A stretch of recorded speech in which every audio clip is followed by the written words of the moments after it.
पिछले 7 दिनों से आसन पर बैठे हुए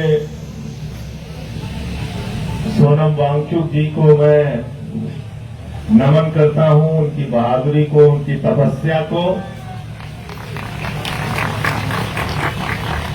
अभिजीत दीपके जी और उनके सभी साथियों को, जिन्होंने जंतर मंतर से नौजवानों को एक आवाज दी है, आवाज दी है पेपर लीक के खिलाफ, आवाज दी है सरकार की तानाशाही के खिलाफ। और ये आवाज हिंदुस्तान के हर नौजवान को सुननी चाहिए, क्योंकि जब अभी मैं बातचीत कर रहा था तो मैंने सोनम जी से पूछा कि आपकी उम्र कितनी है, तो मुझसे कहने लगे कि 59 साल की हमारी उम्र है। 59 साल के सोनम वांगचुक अगर इस देश में पेपर लीक रोकने के लिए अनशन कर सकते हैं, तो हिंदुस्तान के हर लोग इनके समर्थन में खड़ा होना चाहिए,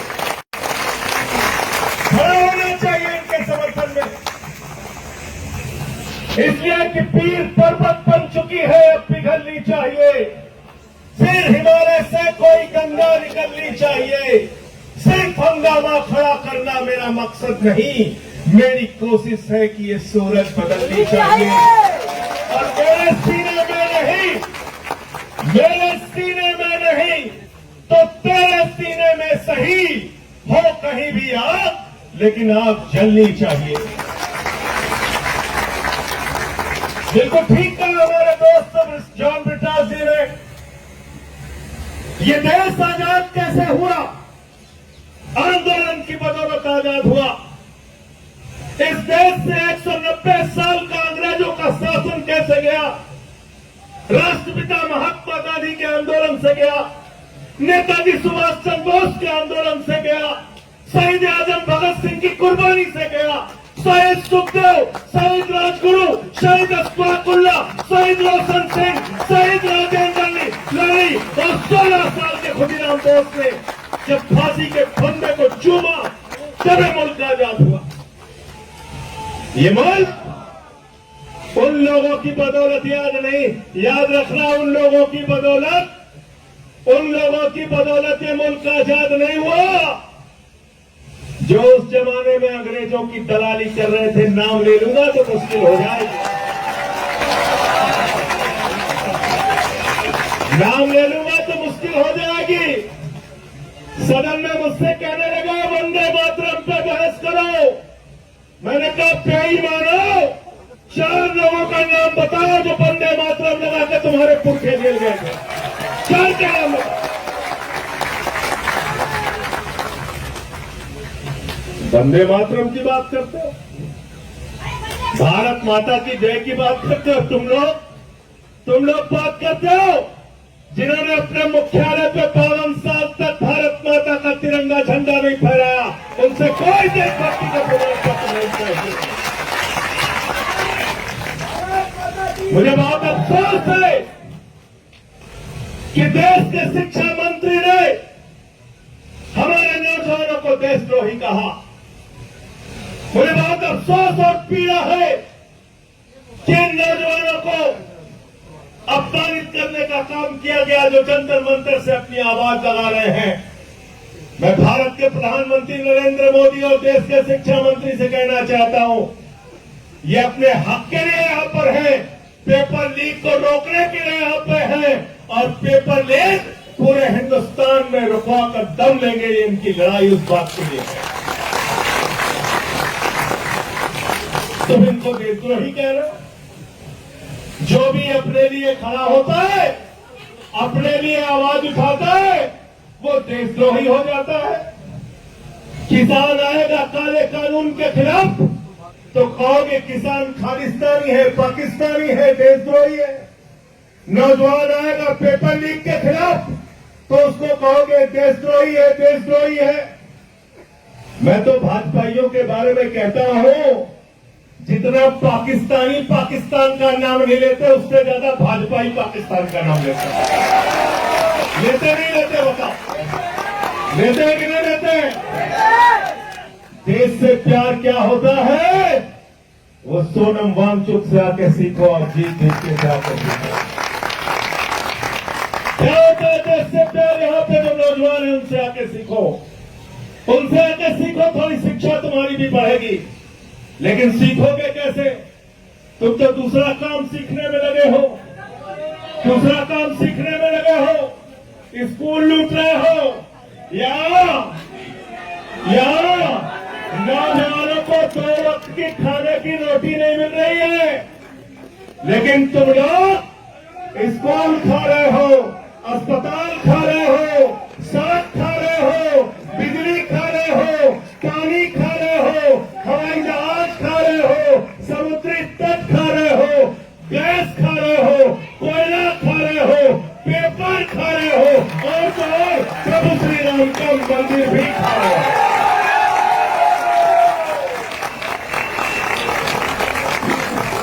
मैं बड़ा हैरान था कि सब कुछ तो खा गए, अब क्या खाएंगे? कोयला खा गए, गैस खा गए, बिजली खा गए, पानी खा गए, सड़क खा गए, पुल खा गए, जहाज खा गए, अब पेट्रोल खा रहे हैं, उसमें कह रहे हैं एथेनॉल मिला के गाड़ी खाएंगे। गाड़ी खा रहे, स्कूटर खा रहे, बस खा रहे। मैं सोच रहा था सब खा गए, अब क्या खाएंगे? कहने लगे संजय सिंह जी गलत फहमी मत पालो, अब हम प्रभु श्री राम का मंदिर खाएंगे, वहां का चंदा खाएंगे। चंदा चोरी कर रहे हैं। तो मैं ये कहना चाहता हूं, जिन्होंने भगवान को नहीं बख्शा वो ना तो राम के हैं, ना आप के हैं, ना किसी काम के हैं।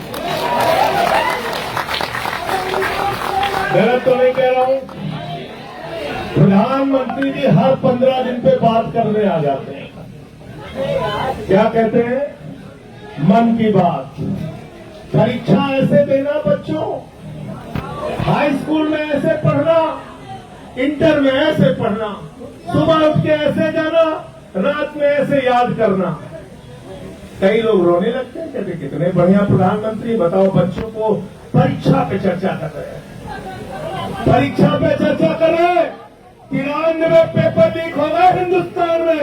मैं भारत के प्रधानमंत्री से कहना चाहता हूं, एक बार पेपर लीक पे चर्चा करके दिखाओ पूरे हिंदुस्तान का नौजवान। मैं चला गया प्रयागराज, अभिजीत जी, मैं प्रयागराज चला गया पेपर लीक पे चर्चा करने। हमारे कमरे में पुलिस वाले आ गए, ये स्टार वो स्टार बंदूक लेके सब पहुंच गए वहां पे। कह लगे यहाँ पे आप क्या बात कर रहे हैं? हम कहे तुमसे क्या मतलब? बंद कमरे में कहने लगे पेपर लीक पे चर्चा तो नहीं कर सकते आप। मैंने कहा तुम पेपर लीक कर सकते हो बेईमानो, हम चर्चा भी नहीं कर सकते, हम चर्चा भी नहीं कर सकते।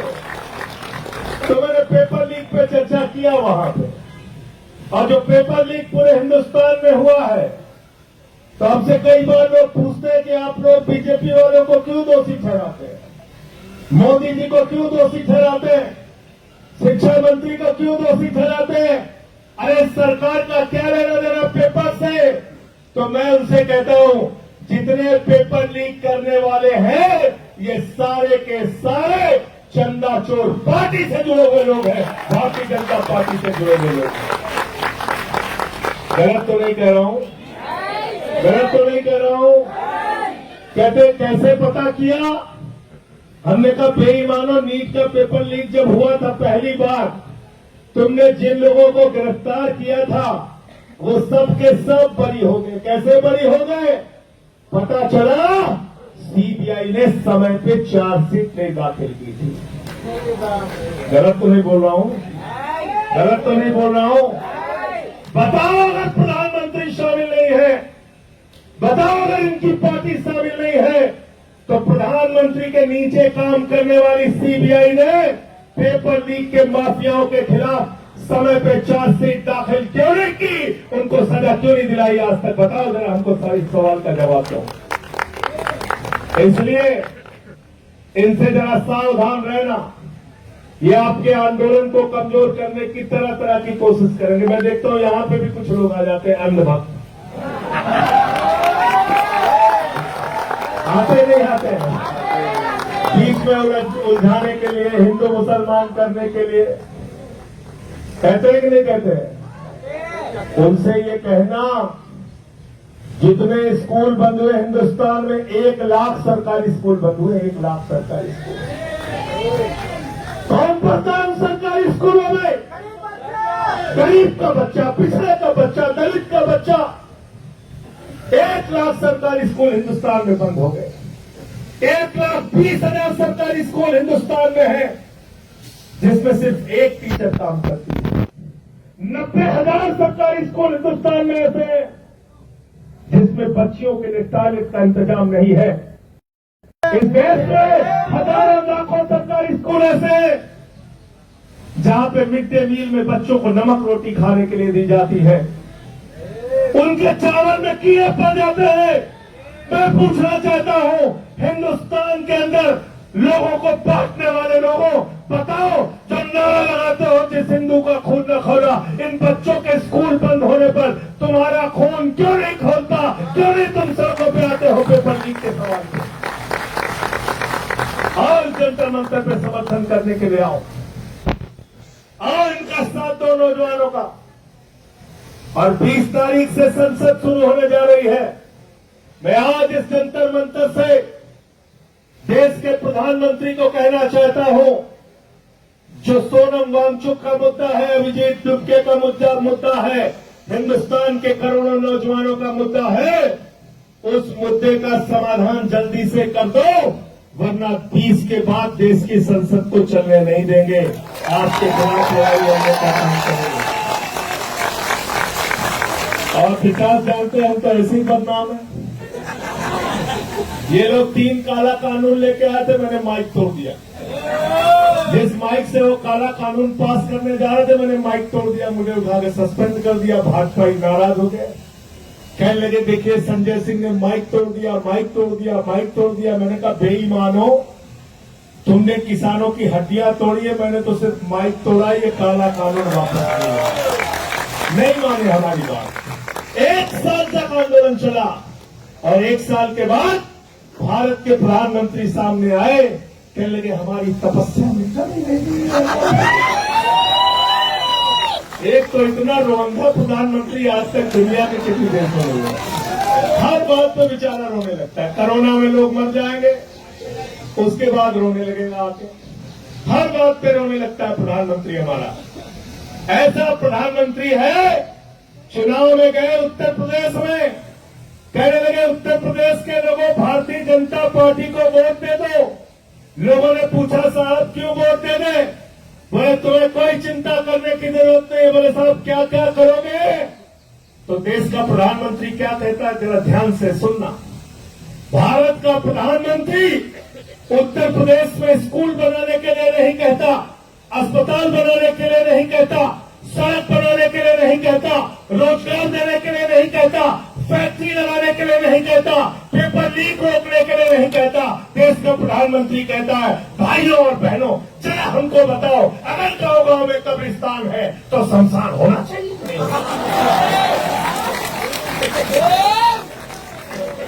बोला था कि नहीं बोला था? बोला था कि नहीं बोला था? गलत तो नहीं कह रहा हूं। जिस देश का प्रधानमंत्री बच्चों के स्कूल की चिंता नहीं करता, अस्पताल की चिंता नहीं करता, रोजगार की चिंता नहीं करता, तुम्हारे भविष्य की चिंता नहीं करता, जिस देश के प्रधानमंत्री का मकसद गांव-गांव में शमशान बनाने का है, वो तुम्हारा भला कभी नहीं कर सकता, याद रखना। अब उसके चेले ने कहते हैं विश्व गुरु है, 56 इंच का इनका सीना है। मैंने कहा भाई 56 इंच का इंसान का सीना नहीं होता, जानवरों का हो सकता है। ये पहले कहना बंद करो, ऐसे प्रधानमंत्री का अपमान मत करो, ये गलत बात है। अब हमें गधे घोड़े का नापना पड़ेगा कितने इंच का सीना होता है। क्या लगे 56 इंच का, 56 इंच का। अब रोज ट्रंप डांटता रहता है, रोज डांटता रहता है, कहता है रूस से तेल मत खरीदना। बोले जी हुजूर, बोले हम देखेंगे तुम्हारे ऊपर। बोले जी हुजूर। बोले अगर पकड़े गए भी उससे तेल खरीदते हुए तो टैरिफ बढ़ा देंगे। कह लगे जी हुजूर हम नहीं खरीदेंगे, नहीं खरीदेंगे। आज देश में महंगाई किसकी वजह से? स्टेट ऑफ हॉर्मोज से, जहां से 50% तुम्हारा कच्चा तेल और 60% गैस आती थी। वो स्टेट ऑफ हॉर्मोज क्यों बंद हुआ? देश के प्रधानमंत्री की गलत नीतियों के कारण। इनको कहीं भी मेडल के लिए बुला लो, चले जाएंगे। मैं तो कह रहा हूं अभिजीत दीपके को सीजेपी के तरफ से 1 मेडल प्रधानमंत्री के लिए घोषित कर दो। देखो जंतर मंतर पे भी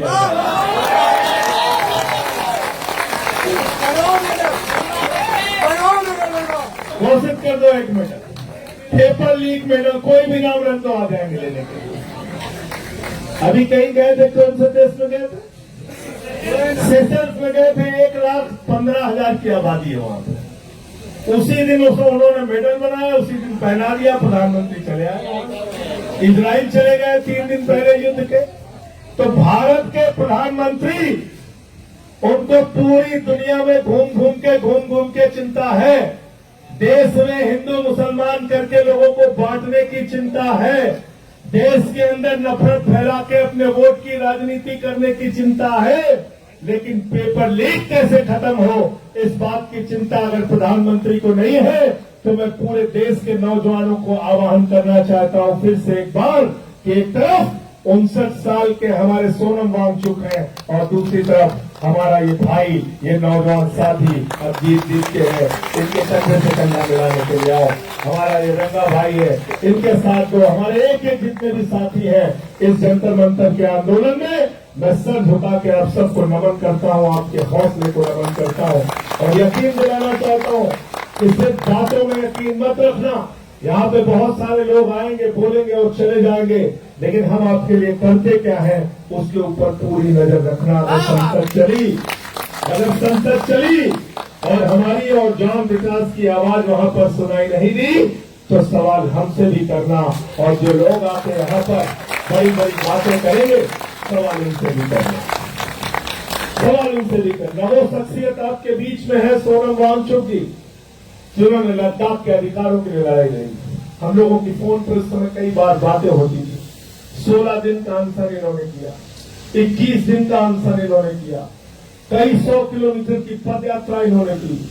आप लोगों ने कई देश के कई हिस्सों में जाके आंदोलन किया, नौजवानों की आवाज उठाई। इस आवाज को कमजोर मत होने देना। आपके सिर्फ जंतर मंतर पर बैठने से पूरी सत्ता कहीं न कहीं हड़बड़ाई, बौखलाई और डरी हुई है। और डरपोक लोग ये सिर्फ पुलिस के भरोसे अपनी छाती चौड़ी करके घूमते हैं। मैं पुलिस के जवानों से कहना चाहता हूँ, हमारे बीच में हरेंद्र यादव है, हरेंद्र यादव जी है और हमारे साथी है, ये सेना में इन्होंने कई वर्षों तक भारत की सेवा की है। मैं आप लोगों से भी कहना चाहता हूँ, पुलिस के जवानों से, मैं पुलिस के अधिकारियों से भी कहना चाहता हूँ, तुम्हारे बच्चे भी पेपर लीक से परेशान हैं। तुम्हारे बच्चों का भी पेपर लीक होता है। अगर सरकार डंडा मारने को कहे तो डंडा सड़क पे चला के तोड़ देना, बच्चों को ऊपर मत चलाना। ऐसा किया था, एक जमाने में किया था। जब इस देश में आपातकाल लगा था तो उसके खिलाफ जब नौजवानों ने आंदोलन किया था तो पुलिस के लिए नारा लगता था, ये अंदर की बात है पुलिस हमारे।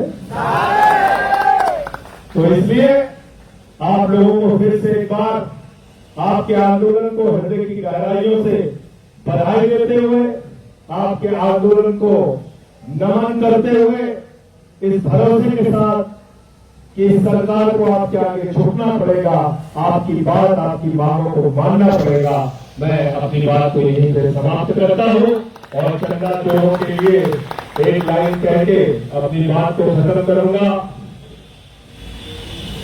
कि ये अमन बिक रहा है, चमन बिक रहा है, अमन बिक रहा है, चमन बिक रहा है, गरीबों के तन का कफन बिक रहा है, बाजारों में राधा रतन बिक रहा है।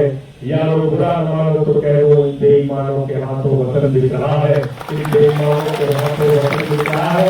इस वतन का सौदा करने वाले लोगों से आपको लड़ाई लड़नी है।